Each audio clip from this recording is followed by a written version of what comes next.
Earth, 2019. Dominant species, human. Galactic potential rating, 0. Cultural affiliation, combination of government and global businesses, corporatism, legacy institution. Species still conservative, superstitious, and religious. Ecologically illiterate, largely unaware of cosmological foundation of love. Level of technological dependence is disturbingly higher than the galactic standard. Species distracted and behavior controlled by technology companies. System error. Advanced concepts detected beyond normal human levels. New galactic potential rating, over 9,000. Transmission type, podcast. Host, the man of tomorrow. Brian Sovryn. Source, Sovryn Tech.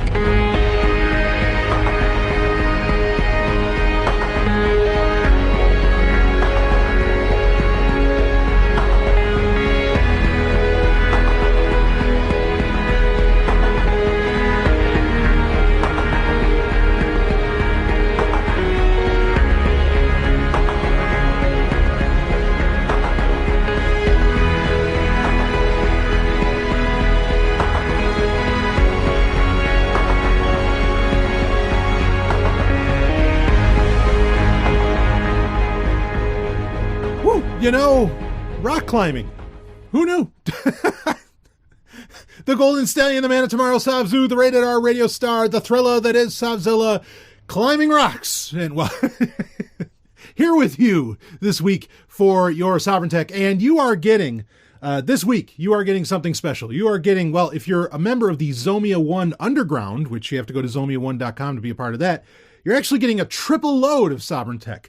You're getting this episode of Sovryn Tech. You're going to get another episode of Sovryn Tech right after, because I always make good and make sure you get all the episodes that you need. Woo! And you're going to actually get access to a talk that I gave at PorkFest 2018, which PorkFest 2019 is coming up fast. But a talk that I gave there about reclaiming privacy in the mobile world. And, well, anyway, it was a very interesting talk, and it was very graciously recorded and great audio done by a dear friend of the show and dear friend of mine, that being Ryan Taylor, who you want to follow on YouTube if you haven't. It's ADJY Leak, I believe is his name, is his handle on YouTube. Maybe I'll put the link in the show notes for his channel. But regardless, you're going to get all that today. In one day, you get all that stuff. Well, we used to call a triple load. We used to have double loads, like if I knew I'd be away for a week or something like that. This is a triple load of Sovryn Tech that you're getting in one day, baby. And all kinds of excitement and all kinds of things to get into and talk about. But, rock climbing. So I've been, engaging in some different pursuits, perhaps, than I had previously. I mean, I've scaled some walls and things like this when, unfortunately, I was in the military. But, yeah, rock climbing, and doing the whole thing with the belay and, and all that business, very new for me. And, well, I'll tell you, I mean, those that know me or have listened to Sovryn Tech for a while, I'm very much into fitness. And, I mean, I have pretty good upper body strength. Certainly that came into play. I mean, I work out my legs. Actually, I do a leg workout 3 days a week. So it's not like I don't do that either. But man, like there's points where I'm just going up this wall, and they have the handles and everything. It's not like real, this isn't Captain Kirk in Star Trek 5, climbing El Capitan or anything here. But, and I did do some bouldering at this place too. But anyway, I'm like, there's just one point where I'm just like reaching out and I'm just pulling myself up like a pull-up. Pretty crazy. But anyway, certainly it was a lot of fun, something I'm not used to. And at some point, maybe I'll talk about a little bit more because, wow, I mean, I was really, and look, we have a great opening story to get into that I will get into, but I like to think that in the workouts that I do, okay, and I work out, again, pretty much 7 days a week. In the workouts that I do, that I work out, all kinds of muscles. And over the years, I've felt muscles that I never knew I had. But now I felt even more muscles that I never knew I had. In fact, the thing that was the most sore for me was my fingers, or were my fingers. And if, I'll tell you what, if you're a Sovryn Tech listener, why don't you go ahead and email me, bbs@sovryntech.com. Tell me if this is normal, because I'm not going to go to Google to search that up, and I'm sure as fuck not going to ask Google Assistant. Why? Woo! Because, holy shit. Well, let's get into our lead story. And the lead story here is I'm linked to it from Android Police, and Rita El Khoury, if I pronounced her name correctly. This is really, really fresh. She seemed to be doing this is a bit of independent journalism here on this. And not that it's exactly anything new. This was a feature set that we kind of knew about. Talking about feature sets. Oh, fucking A. Yeah, look, Android Police is a fine and dandy news source. I have referenced them many times on this show. They do great work. They do a lot of independent work. They don't just copy other people. They do independent research. And I give them all the credit in the world. I don't really mean to knock them. Okay. But when there's a new beta for a new version of Android out, like right now, the beta for Android Q is out, which actually that beta is going to, it's not going to just be on Pixel phones. I don't think they're going to even bother with any the Nexus 6 or 5 or 6P or anything. Maybe the 6P will get it still. I'm not sure. But anyway, it's not just going to be on the Pixel phones. It's going to be on other phones that get regularly updated to the latest version of Android. Now, I haven't seen a complete list of what these are, but this may speak well to Android One phones, where, that they are guaranteed by their manufacturer, say Nokia or Motorola / Lenovo or whatever, that you may be able to try the beta on those phones as well. I'm not certain on that. There hasn't been a complete list, but that could be happening. But right now I know the Pixel phones can already get the beta of Android Q. Now, I wouldn't, me personally, unless it was a throwaway phone, like a phone that isn't my daily driver, I don't use beta software ever if I can fucking help it. And that's a long-standing Sovryn Tech tradition, because, it's beta and we're all about securing our shit and, privacy and everything. Apps in beta are just that. They're in beta. There's features that have bugs that are getting worked out that could be antithetical to your security / privacy. So, we don't bother with that. But regardless, anyway, when a new version of Android comes out, like Android Police, they'll write an article.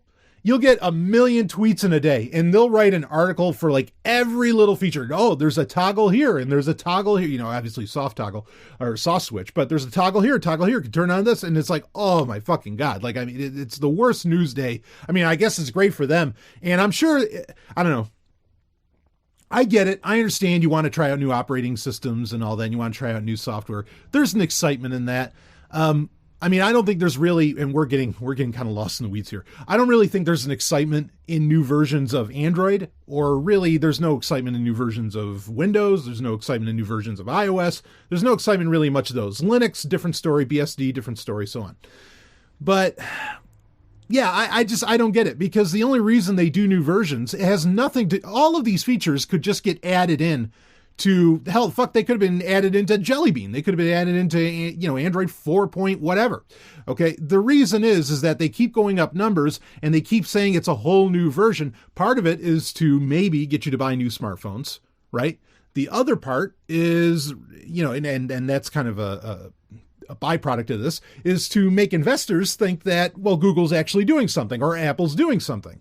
Because ultimately, these companies, especially in the corporate system that we live in, they don't have to please the customer. They only have to please the investors, okay, who quote unquote own the company, because if the customers, you could say, well, but then the customers can, vote with their feet or vote with their dollar and walk away from the company. Well, that's the problem, is these companies are so fucking huge. They can lobby, most other companies almost completely out of existence. So, yeah, sorry, it doesn't exactly work that way. But regardless, so they need to please the investors, and this makes it seem like, though these companies are actually doing something, and the investors often are, well, not always. I've met some intelligent investors, but not so many, or the VCs where, they can be not the brightest bricks on the block, as I like to say. And they think, oh, look, they came out with Android 9, and it reminds me of Tron Legacy. I've quoted this many times, where the CEO at the time, the head of Encom in that movie, where actually Alan Bradley, the character played by Bruce Boxleitner, who's from the original Tron, says, and of course from Babylon 5, he says to the CEO, he's like, so what's different about the Encom operating system this year? He's like, well, we put a 10 on the box. And that's exactly it. There's no fucking difference. They're just selling you bullshit. You know, I mean, sure, they might add in features, but there's no reason those features couldn't have been added into the previous one. It just drives me insane. Well, talk about a feature set that actually you're going to want to look out for. Okay, so yeah, anyway, I get annoyed with all the, Android Q can do this, Android Q can do this, blah, blah, and why couldn't Android P do that? There is no reason why Android P couldn't do that. Not really. But well, by and large, that's not always true, but 90% of the time that's true. Anyway, speaking of feature sets, you want to make sure it's off. Make sure you have Google Assistant off. Okay, if you didn't already know that. If for some reason you've been listening to Sovryn Tech for years and you're still turning on as many Google features as you can, I don't know what to do for you. But if you're using Google Assistant, at the very least, okay, let's say you have some kind of reason for using this thing. I know I have listeners that buy Alexa devices, which blows my mind, but okay. So you are using Google Assistant. Here's one thing I want you to watch out for. And this is, again, great research done by Rita El-Khoury here for Android Police. And here's the headline. Google Assistant can read your screen and offer contextual info. Just make sure you want it to. Oh, what is this? Google Assistant, reading it here. Google Assistant does a lot of things. This invisible artificial intelligence residing partly inside our devices can answer all kinds of questions, control our homes, help us plan our day, play our favorite music, and with the addition of features like What's on My Screen and Google Lens, glean more from what we're looking at and provide contextual answers. You know, the link is in the show notes for this. If you want to go back and just read that paragraph and just read it as Google can do this to you, and tell me how you feel about that. You know, I mean, and keep in mind that, like I said, we live in a corporate system where, you know, tech giants, you know, gigantic corporations, you know, tech giants and, we're not talking mom and pop business here, but gigantic corporations and Google, or, you know, and the government, they work in conjunction, right? Via lobbyists or something far more nefarious, you know, pick your alphabet soup organization. Anyway, so, reread that whole paragraph, okay? But let's read on. What you may not be aware of, and something I recently discovered, though it isn't very new, is that Assistant can read your screen even if you don't explicitly ask it to. That has the potential to be very handy, but also extremely creepy if you didn't know it was possible. So here we go. Say you're talking to your friends on WhatsApp and they happen to, don't do that. And they happen, but anyway, use Signal. And they happen to mention the new Avengers trailer. You're interested, but don't watch that trailer either. You're interested, but don't know who's in the movie. I don't know how the fuck I don't even like Marvel movies and I know who's the fuck is in Avengers, but whatever, we'll keep reading. And who's in the movie and would like to know that. Pull up Assistant and ask who acts in this movie, without specifying anything else, and it will know from your screen which one you're talking about. Another example is getting a message about a song from a new artist and asking, what's the latest single? Again, without any further details. Assistant knows. So you're typing it out, and before your friend basically can even can respond to you, Assistant pops up. Okay, Stanley breaking in here. Assistant just pops up on your phone and says, oh, it's this. And it gets it like a lot, 9 times out of 10, it does pretty well. And it understands what you were asking for. And it tells you without your friend having to tell you. And that's really because, you could say that's because of keyboard input as well. There's some truth to that. And actually, I think that might be kind of something getting missed here, but we'll talk about that in a second. But one way that definitely does work is that Google Assistant can read what's on your screen, on your smartphone touchscreen. As far as how this works on other devices where Google Assistant is in play and there's a screen, that's something that has to be looked into. And myself, I have no devices where Google Assistant is on. I've tested it over the years at certain points, but it's certainly not something I leave running. I don't need a virtual assistant, okay? I need my own brain, frankly. But reading on.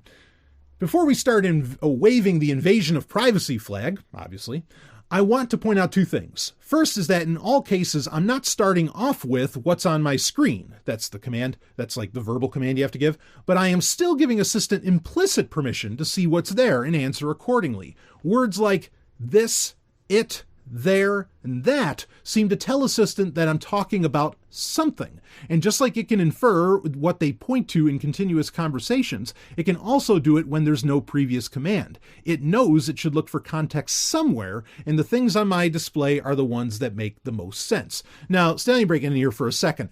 To say that like Assistant has to do that by reading your screen, it would seem to make far more sense that it would do that based upon what you're typing into Gboard or SwiftKey or whatever. In fact, I mean, this raises a lot of questions. Of course, the touchscreen keyboard has been a privacy exploit, shall we say, that I've raised the banner on for years on this show. That is always kind of a concern. Like, even if you're using Signal, well, if Google is collecting everything that you're typing in on, on Gboard, on the, the touchscreen keyboard, what good is Signal's encryption at that point, right? I'm not saying don't use Signal. That's not what I'm saying at all. I'm just saying be aware that this can very much be a reality. Of course, some apps will ask for like an incognito keyboard, right? But even then, you got to wonder. Okay, and we're going to talk about that. This could also be why Google doesn't like it when you use other keyboards, and Apple didn't like it that's why they didn't even offer other keyboards for the longest time on iOS, because what you're typing into those keyboards, you want to talk about very, very rich data that can get used for all kinds of shit. Oh yeah, companies love that. Tech giants love that shit.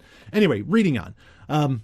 Let's go to the second thing. So there's that. So basically she's saying, if you have, and we'll talk about this because it's a setting you have to have turned on, but even without using the command, what's on my screen, as long as you have what's on my screen activated, that's an important point, it'll still function. So let's continue.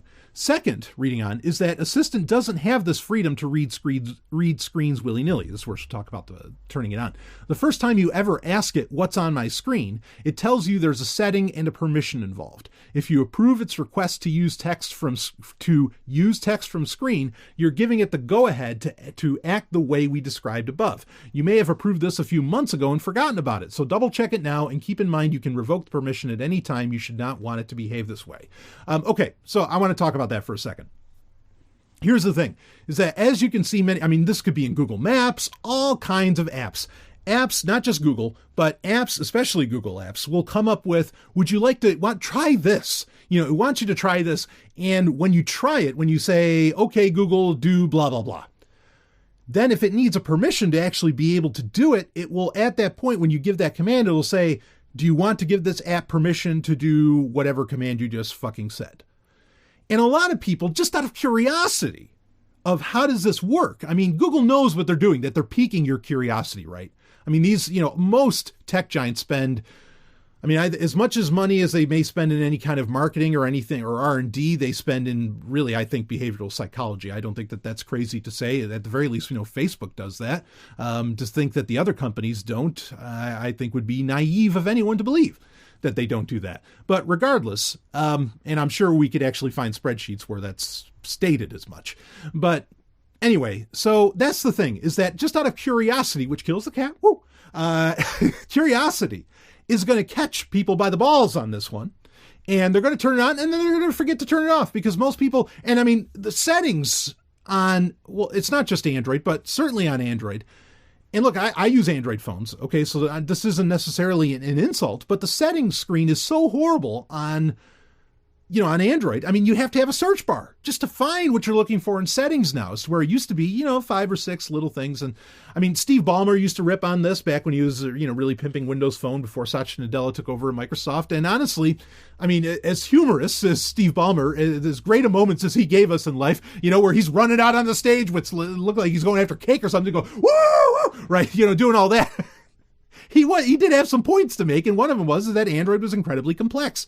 I think that's a good thing, but, for the average user, he's right. It's a very confusing thing and can lead to where, in this kind of situation, where the average person could turn on a setting and they could forget they even turned it on, and they just leave it running, and Google Assistant is constantly looking at what you're doing on your phone, because it's looking at your screen.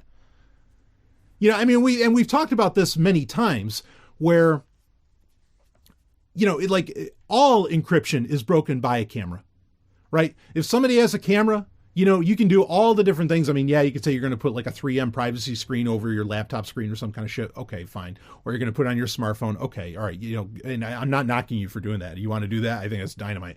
All right. But let's be clear here. that, all the encryption in the world means nothing if you can just take a picture. Like you have apps like Snapchat, right? Where, I'll send this nude and even though people don't really use Snapchat for that anymore, I'll send this nude and it'll disappear in 5 minutes, so I'm safe. All that other person on the other end needs is a camera to take a picture of the picture and of the, picture on the phone. And then who cares if Snapchat makes it disappear? It's still there, right? So reality check. And this is really what Google Assistant is doing, is that it's basically a camera constantly pointed at your phone screen. That's the reality of the situation. Now, again, as I understand it, it's not on by default. Okay, and I did look at a device. It was it wasn't Android 9 though, so I'm not sure if any of that had changed. But I was looking at an Oreo device, okay, and this feature for Assistant was not on by default. You had to either say the command and then turn it on, or you had to go into the settings itself and turn it on initially. So, what it looks like, it's assist and voice input, if you want to put that into the search bar, if you want to turn this off. And there's two toggle switches. One is use text from screen, which allow the Assist app to access the screen contents as text. Okay. And then the other switch that you want to make sure is off, or I would think if you're a listener to this show, you want to make sure it's off, is use screenshot. Allow the Assist app to access an image of the screen. So it can take screenshots, or it can access screenshots that you've taken in the past. Okay. At the same point on the same screen in settings on Android, you could actually, if you really wanted to, you just have to fucking have an Assistant app. You could change it here, where you could choose to not have Google Assistant be your assistant. You could set it even for like DuckDuckGo. You could set it for all kinds of things, even though it doesn't really do much. But then I'd say that's a feature, not a bug. That's a good thing that it doesn't do. You want these things to do less. Okay. So at least certainly break it up amongst these companies or something. Fuck. So anyway, now, why would this be a thing? Why is this even a feature set? Why is this even why is this a thing? This is the entire purpose of Google Assistant. This is the purpose of Alexa, and go down the list of them, is that they really want to get you to where you're not, admittedly, like, it's a good thing to not look at screens, right? Sergey Brin said it pretty nastily when he said, that it emasculates you, smartphones have emasculated people because they're constantly looking at screens. There's a sinister side to this, okay, where I think not looking at screens is great. I wear a device that just sends me notifications to my wrist, so I'm not looking at my smartphone all the time just to make sure that I didn't miss a notification or something. I don't miss them right now, and I can turn that ability to get notified on and off very nicely, okay? Not looking at screens is a fine and dandy thing for a bunch of reasons. It's a whole other conversation to have, but it's a bunch of reasons. But I think that these companies, they want you to get used to, if you are doing everything via voice command and all information is getting fed, not to your own eyes, but to your ears, and it's coming from, like Google Assistant. Google Assistant is only partly on your phone. Really, Google Assistant is just Google servers. Keep that in mind. But they just want you to interact, okay, with their servers and just constantly be feeding it data. And they don't even want you to even have to touch a button or anything like that. Now, you could say that that's magic, but understand that when you don't have controls in front of you, you don't have control. Make that abundantly clear, okay? If you don't have a keyboard, a mouse, a touchscreen, something, if you don't have some kind of controls in front of you, you do not have control. Something as simple as you walk into, you have Philips Hue lights and all this shit, and, you don't have a light switch to turn on your lights. They just automatically come in when you walk in, and it's attached to Alexa or Google Assistant. Who has control of your lights? You? No, you don't have a fucking light switch. What are you talking about? I know you're thinking that this is extreme, but I'm just telling you that this is where these companies want to go, okay? And you lose control when you hand and you offload all of these things that you want to do to these companies. And then you become, this should be obvious. And some people would think that this is a good thing. If you're one of those people, well, okay. But, they just, they want to do all of this for you, okay? And you become reliant upon it. at that stage. Once they're the ones doing everything and you're not used to typing in shit into your own calendar and you're completely reliant upon Google Calendar telling you everything, you have become completely reliant upon Google and they've got you by the nuts. Now, so that's the ultimate end game of Google Assistant. Of course, there's other parts of that we've talked about in previous Google I/O events where Assistant's supposed to be everywhere. Keep in mind that for it to really work and do what it needs to do, Google Assistant does literally have to be everywhere to, create the future that they want. But then think about that, what that looks like. In fact, if you want to have fun, this is an old tradition on Sovereign Tech where we like to quote Star Trek. I want you to, there's a book by David Mack. I know, who wants to read Star Trek books? Well, I do, but there's a book by David Mack, and boy, if you've been watching Star Trek Discovery, holy shit, have they been pulling from this playbook? The book's called Control. It's called Star Trek Section 31 Control. Read that, and then you can find out, that gives you a picture of what it can be like to have Google Assistant fucking everywhere, right? Or last week, how we talked about, 5G and well, I titled the episode Skynet Now with 5G. I mean, think about these things. But anyway, I'm getting way off into the more dystopian aspects of this. Let's just talk about the reality of the situation. So this is something that you have to turn on. But keep in mind that that's a soft switch, right? Those are little toggle switches that you have to do on the touch screen. There's nothing, and we've seen this plenty of times where Google has remotely turned on Bluetooth on phones without people's knowledge and so on. There's nothing to keep Google or whoever has access to Google or authority over Google to just do this anyway, to just see what's happening on your screen as is. That should bother you, that this is even possible, regardless of whether or not you have to flick a switch. If it's possible to do in the software, it can really, and it relies upon a soft switch. Okay, it's just into the, there's no hard switch to turn this off somehow, which I don't even know how you hard switch this shit off, unless it killed the entire chip and it's not even a chip. It's on the onboard storage of where Google Assistant is, or maybe if it killed one thing you could kill is, now smartphones have voice coprocessors, right? So if you had a kill switch for the voice coprocessor, okay, fine, maybe then you'd have some control. But otherwise, this is a soft switch. And basically, if the operating system can do it at any given time, it can be done. So keep that in mind. Okay, that effectively your phone and everything that's being seen on the screen is potentially owned. If you're a target, I think in general, this is maybe kind of it's not expensive. I mean, they just send out a command like they did with Bluetooth, where they turned on everybody's Bluetooth, at 6 a.m. in the morning, or they turned on a lot of people's Bluetooth at 6 a.m. in the morning. That was a fucking fiasco for Google last year. But regardless, it's not expensive to do, but it is a thing that would take a little time. Or maybe, I don't know, it's not something I'm sure that they just have running all the time, because you don't have that much server space in the world. So you probably have to be a target. But if you think you're some kind of a target, or if you're on a fun little list and maybe you're at the top of it, kind of like the Golden Stallion, this could be an issue. Okay. Now, what's interesting is that, and Android Police did, Rita here, she did the work on this. If you go to myactivity.google.com, none of the, what's on my screen data is located at myactivity.google.com, which is where you're supposed to be able to control. This was a big, Google lets you control your data. And remember, everybody, Lifehacker, everybody's like, here, you can delete your data right off of myactivity.google.com. Isn't that great of Google? They care about your privacy like a fucking, are you kidding me? Slap nuts. They don't care about any of that at all. I mean, and so here, all this data, none of that shows up on myactivity.google.com, where you're supposed to be able to delete everything that Google collects about you. I guess Assistant must run under different rules. What else am I to assume here? So that's a problem.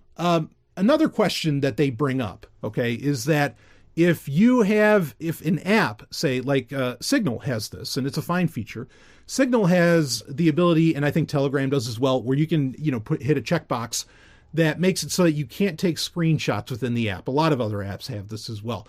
I don't know if that can block Google Assistant. If you have Google Assistant on and you have this what's on my screen feature turned on, it's uncertain whether or not it can still, if it can still read your screen, even if you've turned off screenshots. I mean, at the end of the day, based upon everything that we're saying, I would argue that I don't think that's going to stop anything. Just like I don't think incognito keyboard really stops anything, except for maybe from little keyboard companies. I don't think it stops Google from knowing what the fuck you're doing or what the hell's on your screen. I'm not saying go throw away your smartphone or light it on fire. Okay, maybe I'm saying that, but I don't expect you to do that. Okay? Be aware of this shit. Yeah, turn it off. Take the time to turn this shit off if you care about it. If they can still do it, sure, but at least you know you did your due diligence. And if it ever gets held up against you, I don't know, maybe there's some argument you can make in the court of law or something. I don't know. But I would turn this crap off. And again, all we can ever really do, with a lot of this stuff is just make it expensive for, the corporate system that we live under. Okay, and if this helps make it a little more expensive, maybe, or a little more time consuming, that's time and money that could be the difference between your freedom and not. So anyway, we'll wrap up this section of the show, but a hell of a lead story there and great work. I mean, nice discovery. That's a feature that's been around for a while. I knew about it. We talked about it back when it was originally announced. Boy, that was a couple of years ago that it was announced as an Android feature or within Assistant.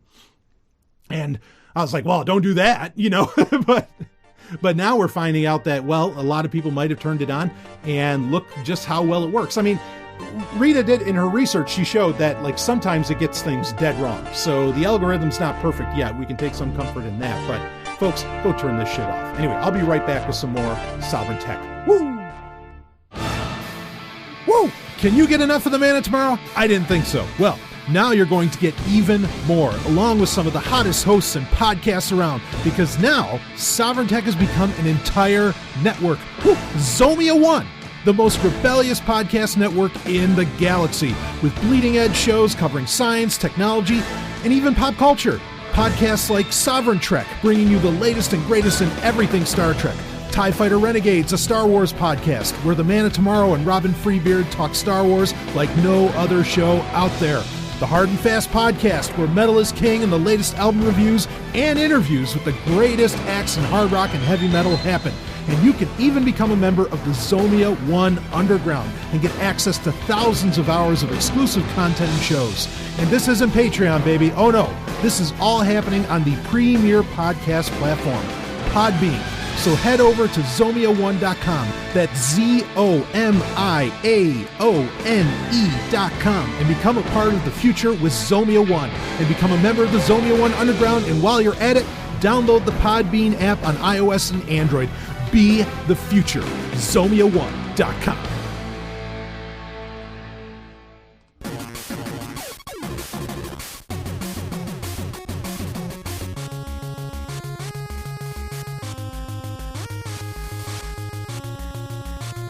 HackSec. Ooh, it is time for HackSec, where we talk issues of hacking and security. Well, we just keep talking about smartphones, baby. Even though Google Assistant is far beyond that, right? It's part of Google Home. It's part of, well, anything it can possibly be a part of. Anything Google can slap that shit in, they are going to go for it. It's like Unicomp. Whoa, what did I just say there? Anyway. Yeah, if you just heard it, you've got to go.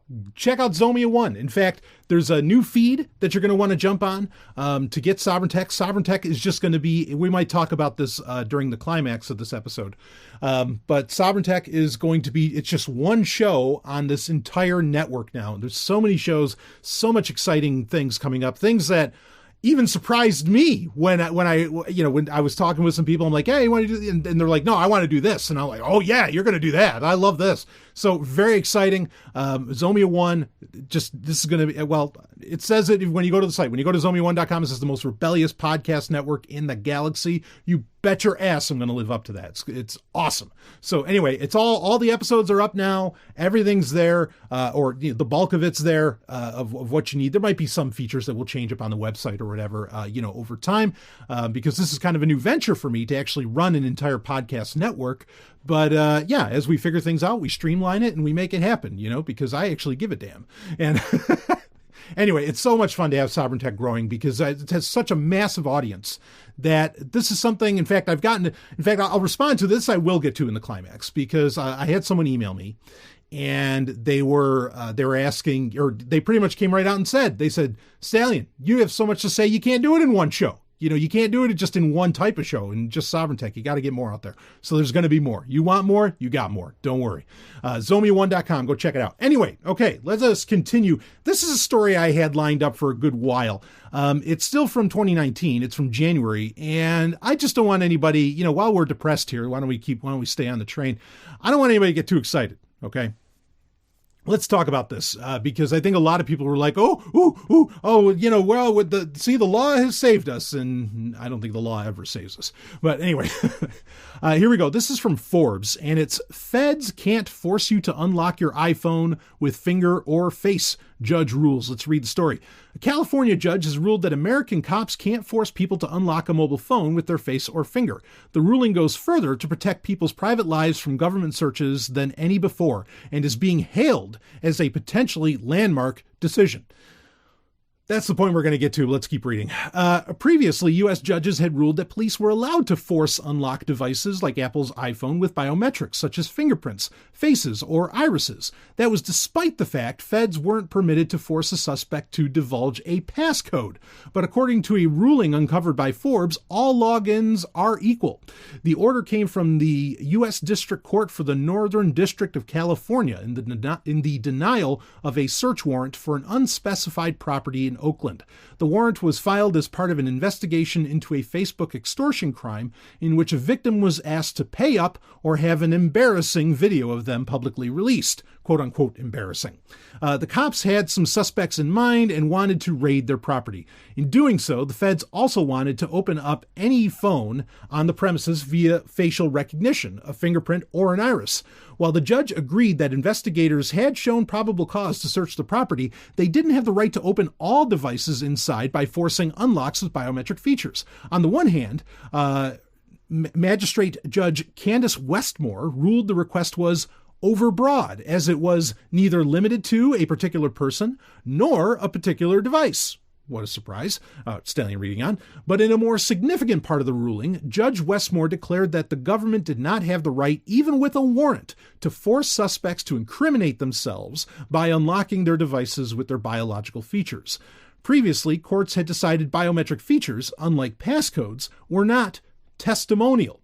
That basically, so Stanley breaking in, here, it'll say a little bit. That was because a suspect would have to willingly and verbally give up a passcode, which is not the case with biometrics. A password was therefore deemed testimony, but body parts were not, and so not granted Fifth Amendment protections against self-incrimination. And that's what I was going to say, is that basically a password is protected, quote unquote protected, because the government gives a shit about your rights, but it's protected. I mean, despite what this judge is saying, and we'll talk about it, that a passcode is protected. You have the right to remain silent. Well, then you don't have to tell anybody your passcode, but that doesn't stop anyone from, using your finger to use Touch ID to unlock an iPhone or an Android phone. Because plenty of those, of course, now have biometric, fingerprint readers on them. Or same with facial unlock, right? Now iPhone has Face ID. Of course, Samsung is really big on this as well. And look, before we even finish the story, I have recommended for years on the show, do not trust biometrics whatsoever. This was one of the reasons why, is because they, even if, granted, if the government wants to get into your phone, they're going to try and find a way to do it as best as they can. And you can say, well, what about San Bernardino? Apple took on the government and said, no, we won't unlock your phone. Fuck you, FBI. No, that's not what Apple said. Apple said that they weren't going to implement a feature that created a sweeping security exploit in their Touch ID system. Okay, in their secure enclave. People are very confused about this. They absolutely said, look, government, if you came to us earlier before you pretty much activated the security feature of the iPhone that wouldn't let you try to log in anymore, we would have gotten past the initial, the biometric or the initial login. Okay, we would have done that for you, but you went too far. You enacted or you enabled a security feature that just doesn't allow for logins anymore. Okay, so Apple was totally willing to play ball to unlock this shit. All right, so if they really want to get into your phone, they're going to, certainly. But again, like we've been saying this whole episode, don't make it easy for them, make it expensive for them, make it take more time. That's the best thing you can do, and it's a worthwhile thing to do. If anything, it makes a fucking statement about who in the hell you are, okay? And it's you living up to your own principles if you believe that privacy is an innate part and an important part and a healthy part of the human condition. So anyway, let's keep on reading here. But yeah, I said don't use biometrics. There's that aspect of it, but then also there's the fact that, I mean, nipples, just putting a Touch ID sensor up to nipples was able to unlock it, or was able to unlock it. The Samsung, the Galaxy S10s, all hot and sweaty. New facial unlock that's supposed to be really great, that they really want you to use. It's the first thing that they recommend. That was broken like cracked into the first day. It was like on the showroom floor, they fucking cracked that facial lock. Why the hell would you use that? These things, and they're not really going to get better because these technologies require a margin for error for them to even work properly. And that margin for error is where all kinds of trouble happen. As to where a passcode, even just using a 6-digit passcode, there's no real need for margin for error there at all. It's a passcode. It's point blank. So anyway, reading on, that created a paradox. How could a passcode be treated differently to a finger or face when any of the three could be used to unlock a device and expose a user's private life? And that's just what Westmore focused on in her ruling, declaring that technology is outpacing the law. The judge wrote that fingerprints and face scans were not the same as physical evidence when considered in a context where these body features would be used to unlock a phone. Quote, if a person cannot be compelled to provide a passcode because it is a testimonial communication, a person cannot be compelled to provide one's finger, thumb, iris, face, or other biometric feature to unlock that same device, end quote, the judge wrote. Quote, the undersigned finds that a biometric feature is analogous to the 20 nonverbal physiological responses elicited during a polygraph test, which are used to determine guilt or innocence and are considered testimonial. There are other ways that's an interesting way of looking at it, very clever, to say that, okay, like if a polygraph test, which requires a lot of biometric signals, right, to be, if that's considered testimonial and those biometric signals are, protected by the Fifth Amendment, okay, then why can't that same idea be used for when you're, using Touch ID or a biometric, fingerprint reader on your Android device? It's an interesting mental bit of gymnastics, but let's keep going. There were other ways the government could get access to relevant data in the Facebook extortion case, quote, that do not trample on the Fifth Amendment, end quote, Westmore added. They could, for instance, ask Facebook to provide messenger communication, she suggested. Facebook has been willing to hand over such messages in a significant number of previous cases Forbes has reviewed. So, Stallion breaking in for a second. And this touches on a point. I mean, I don't want to give any judge any credit, really. Okay, but I'll give a little bit of credit here. Like these things are accurate. Like any time that, when the FBI, pick your alphabet soup organization, or the police, when they start crying, boo-hoo, somebody put in some kind of new encryption technology, boo-hoo, we can't use our code scanners or whatever to plug into the lightning port on an iPhone anymore to unlock it and everything. Boo-hoo, we can't see this. Boo-hoo, we can't see that. Like, it's crazy. They just don't, it becomes expensive. It's more expensive for them to have to go through the warrant process and the paperwork, okay, to requisition from Facebook, Google, Apple, Microsoft, whoever, any of the Sinister Six and anyone else. It's just more expensive for them. So they just want a nice, simple solution where they can do it themselves. They can do it in-house, right? I mean, that's really it. So for them to cry, oh, this is going to make law enforcement harder. I mean, in a way it is. I guess it's making it a little more expensive because they have to request it from the company itself. But technically, no, it's not harder. You could still get that data in other ways without shitting all over, as this judge said, shitting all over everyone's private right to privacy, over everyone's rights. Fifth Amendment or otherwise. Okay. And I'm not going to get into a conversation about rights here. That's another ballgame entirely. But in conventional terms, you get my point. So it's an accurate thing to bring up, and a brilliant thing, to bring up that I hadn't even personally considered. But let's read on. Over recent years, the government has drawn criticism for its smartphone searches. In 2016, Forbes uncovered a search warrant not dissimilar to the one in California. Again, in the Golden State, the feds wanted to go onto a premises and force unlock devices with fingerprints, regardless of what phones or who was inside. So they just want to warrant, okay, whatever's on this property, doesn't matter who the fuck they are and what phones they are. They could have been somebody's phone that somebody was repairing from miles away. We want to unlock that shit. How's that right? Yeah, right. Andrew Crocker, senior staff attorney of the digital rights nonprofit EFF, said the the latest California ruling went a step further than he'd seen other courts go. In particular, Westmore observed alphanumeric passcodes and biometrics serve the same purpose in unlocking phones. Quote, while that's a fairly novel conclusion, it's important that courts are beginning to look at these issues on their own terms, end quote, Crocker told Forbes. Quote, in its recent decisions, the Supreme Court has made clear that digital searches raises serious privacy concerns that did not exist in the age of physical searches. A full forensic search of a cell phone reveals far more than a pat-down of a suspect's pockets during an arrest, for example, end quote. The magistrate judge decision could, of course, be overturned by a district court judge. So, Stanley breaking in, there's one point where this doesn't even really matter, even if Judge Westmore feels this way. It can just get overturned, as happened in Illinois in 2017 with a similar ruling. The best advice for anyone concerned about government overreach into their smartphones, stick to a strong alphanumeric passcode that you won't be compelled to disclose. From Forbes. Not the Golden Stallion. You think I'm crazy. From Forbes. Don't use biometrics. That's why I love this story.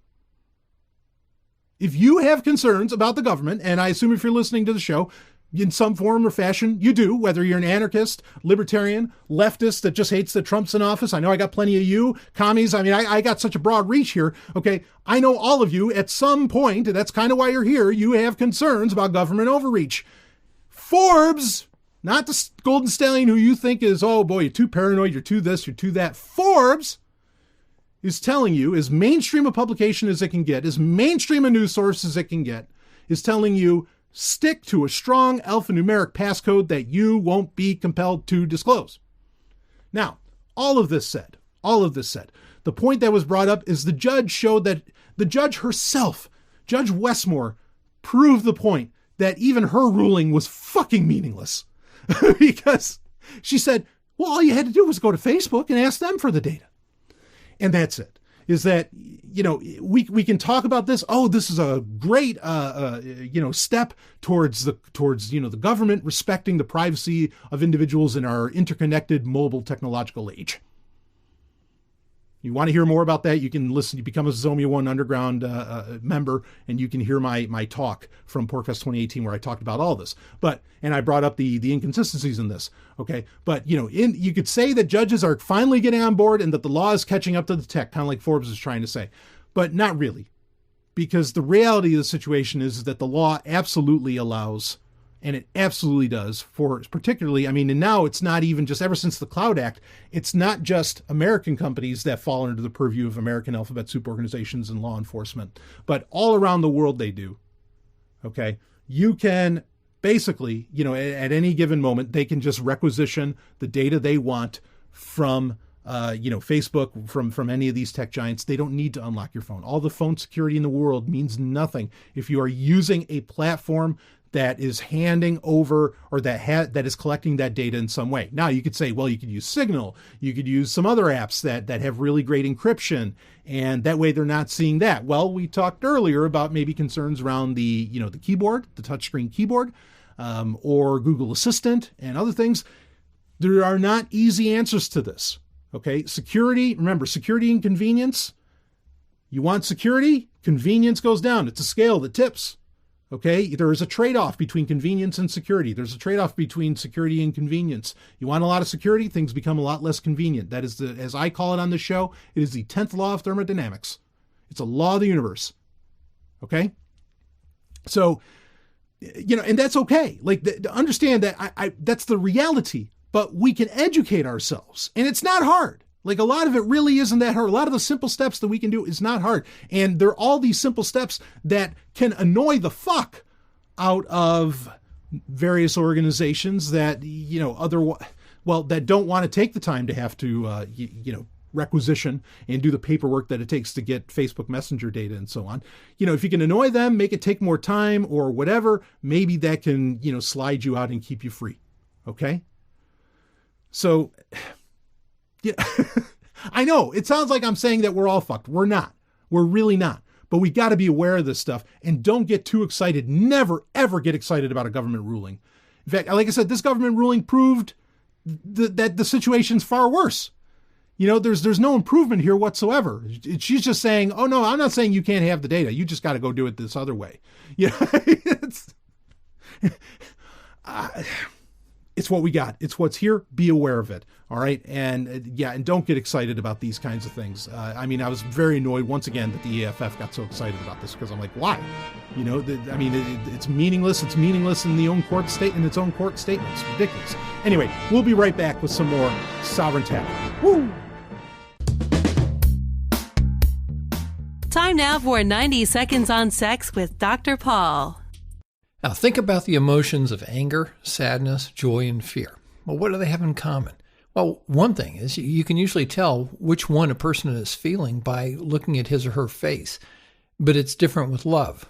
You usually can't tell if a person's feeling love by looking at his or her facial expression alone. Well, there appears to be at least 4 different kinds of love. One type is called passionate love. That's when you're head over heels in love with someone, and you got that walking on the clouds feeling when you see them or think about them.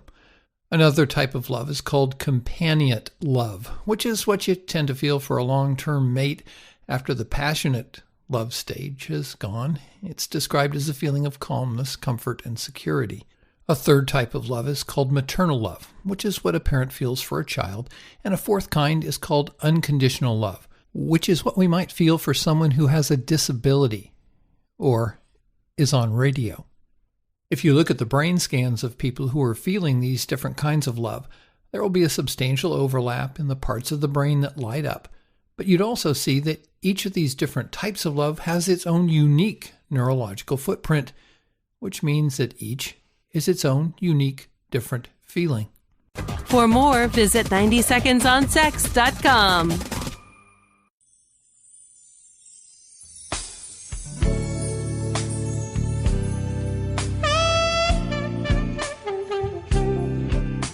The Climax.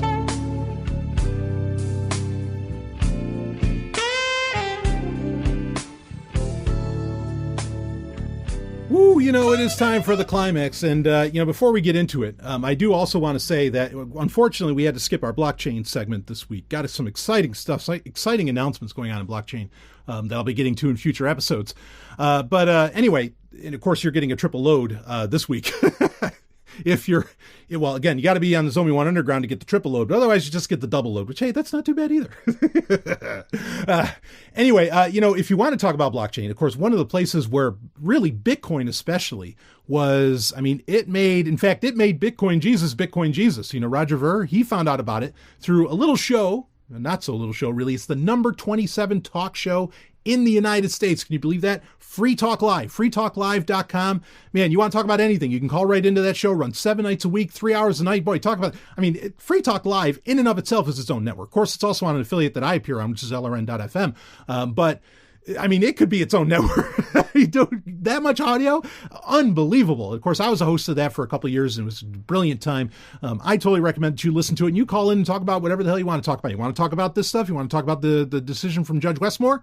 You go to freetalklive.com, and you're concerned about government overreach. Believe me, those guys over there are as well. So guys, gals, and Z's, whatever. Check it out. freetalklive.com. Go for it. And I thank them for sponsoring Sovryn Tech. So, okay, a couple questions to get into.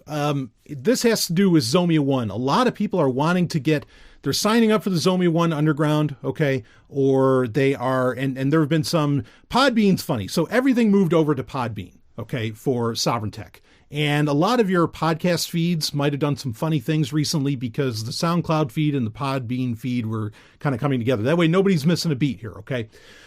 Anyway, some questions about this. In fact, I'm going to read this one first, and then we'll talk about some others. Here, I'll read this. This came into the email, bbs@sovryntech.com. Dear man of tomorrow, I love your show, and I'm stoked that you are fleshing it out into a full network. Let's be honest, one show was never enough to contain all you can offer. I am so honored by that. I've even gone ahead and signed up on Podbean in parallel to Patreon, which, again, Patreon eventually will get phased out here, so I can start the merger without missing a beat. But I have a problem. I can't seem to find a way to access the premium content via my favorite podcast app, which is Podkicker. And again, this is just the premium content, just the patron content, because on Podbean, you can become a patron and join the Zomia 1 Underground. You get access to thousands of hours of new content and of other audio, and there's new content coming out every week, actually even more often than that.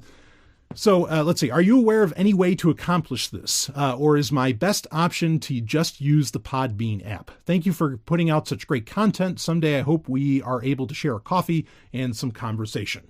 And I would hope the same. Anyway, always happy to share a coffee with a Sovereign Tech listener. So, okay, to answer this question, really the easiest thing to do is use the Podbean app. You can log into, because you make a Podbean account when you join Zomia 1 Underground. You can play right off of the website. Okay, and like you could literally click on the sound, and it actually works beautifully on mobile. Of course, you're streaming. If you wanted to download the episode, somehow, like that you could play it on VLC Player, on an Android device through that, which is actually kind of a neat thing. VLC Player is so full featured on mobile. It's really beautiful. But anyway, yeah, the best thing really is to just use the Podbean app. Now, the actual Zomia 1 feed without the patron content can be put into any podcast app. Can be put anywhere. So if you just want the free stuff, you're not going to run into any problems. Or generally, you're not going to. If you use your average podcast app. Now, I know some people have used like a desktop client, and they don't actually use mobile for listening to podcasts. First off, my hat's off to you. And I mean that. Like, getting a world where people aren't using smartphones for so goddamn much, I am so on board with that, and I am on board with you, and I am so happy for you. I think that's awesome. Some people, so as far as how to do that, again, really, I think the key thing is to do it through the website. And I think you can use some services like Feedly, where you can actually have a website let you know when an update comes up. And that would include the premium content. Okay. And so that would be a way of getting notified of when a new episode comes out. But there's ways. Someone who actually great, she's dynamite. She's been a listener. In fact, I think the first email I ever read was from her. She's fantastic. She found out a way to do it if you're a Castro Plus subscriber, which is like on iOS, I think specifically. There is a way, and if someone's really interested in how to do this, I will share with you how to do it. You can contact me on Twitter or email me, and I'm happy to give you the info on how to do this. But she figured out how to like sideload basically the, sideload through Castro Plus. And that is working in conjunction with iCloud that will sideload the premium episodes, the patron episodes, into the app. Now, again, like I said, the free episodes, Sovereign Tech Prime episodes, and a lot of the other shows, the Hard and Fast podcast, Sovereign Trek, TIE Fighter Renegades, all those other shows and other shows that are coming, all of those are just available right in the main feed. That's not really an issue. The main thing is that I would recommend, somehow rocking it through the website. In fact, I think there's a way with VLC where you can set up an auto download feature. But I'd have to draw up like a tutorial on that, and maybe that's something that I need to do. And I mean VLC for desktop, okay, where something like that could be done. I will look into this, but yeah, the best bet really is either to use the website, okay, and play right off of there, Zomia1.com. That's all you need. And every episode's there. Everything's playable through there. You have to sign in to Podbean, okay? You have to have a Podbean account, sign into it, so that it'll give you access to everything on that site. And believe me, that Zomia1.com is such a far easier site to use than the Patreon site. just by leaps and fucking bounds, okay? But understand that one of the advantages of the Podbean app, in fact, someone even recommended running Android in a virtual machine in a VM container. I'm like, well, that's something. But the nice thing is that the Podbean app allows for comments on specific sounds, so you can be very social about it. Even though, again, you could do that on Twitter as well with me, because I have been more active lately on Twitter for varying reasons, partly what has to do with the network and other hosts. Anyway, just to answer that, yeah, really, if you can, if there's some way that you can use the Podbean app, that is very much your best bet. I understand that if you're the kind of person who wants as few apps as possible, you don't want to install another podcast app. I get that. And understand that Podbean is an app that can work like with everything. It works with most podcasts, 99.99999% of podcasts. And you can even input, I think, independent feeds and everything. So really it should work with just about every podcast. It's a full featured player, and it offers a lot of other features as well. So going through the Podbean player is really your best bet for anyone that wants to join the Zomia 1 Underground. Otherwise, if you're just a free listener and hey, you're getting still the best content, just pop that into whatever podcast app you're doing. But I know a lot of people are leaving Pocket Casts right now, so go check out Podbean. Anyway, sign up, Zomia1.com. I'll see all of you. We'll wrap this baby up on the other side. Another load coming of Sovryn Tech very soon. Woo! You just experienced Sovryn Tech. Go to sovryntech.com, that's SOVRYN tech.com, and connect with us there. Find links from today's show and catch our podcast feed. Sovryn Tech is copy heart. Copying art is an act of love, and love is not subject to law. So please share the show however you like. Welcome to the evolution.